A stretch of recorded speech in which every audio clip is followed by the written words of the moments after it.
crypto curious. Okay. Where has anything changed for you? Yeah, just everybody.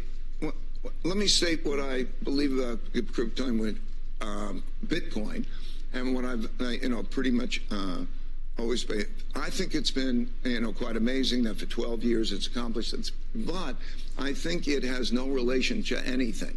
Okay, in other words, it moves, it has no relation. It's a tiny thing that gets a disproportionate attention. The value of Bitcoin is less than a third of the value of Microsoft stock. You could go into industries, biotech and many other industries are more interesting than Bitcoin. It's not going to be an effective money. It's not an effective storeholder wealth. It's not an effective medium of exchange.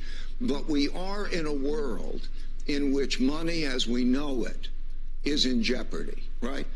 We are printing too much, and it's not just the United States, all the reserve currencies, what's going on in Euroland, what's going on in yen.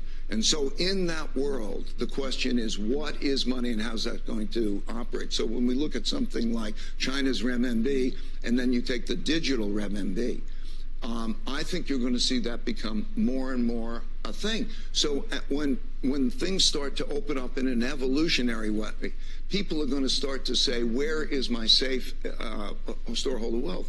And as you have China denominate more of its trade in renminbi, then naturally those who are going to hold renminbi, if Saudi Arabia sells oil in renminbi, and then buys things from China in renminbi, when they get it, they're going to hold more renminbi. It's going to be a higher percentage of their.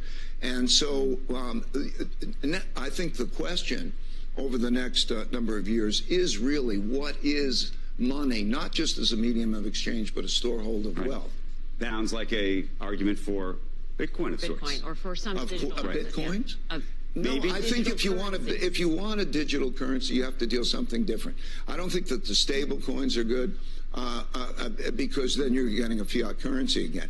I think that what would be best is an inflation-linked coin. Right. In other words, something where basically you would say, okay, this is going to give me buying power, because every individual wants. What do they want? They want to secure their buying power. If you want to save. Now, if you put it in Bitcoin, it goes like this. Who knows what happens? Right. If you put it into something, the closest thing to that is an inflation index bond and so on. But if you created a coin that says, okay, this is buying power that I know I could save in and put my money in over a period of time, and then I can transact in anywhere, I think that would be a good coin. So I think you're going to see probably the development of coins that you haven't seen that probably will end up being attractive, viable coins.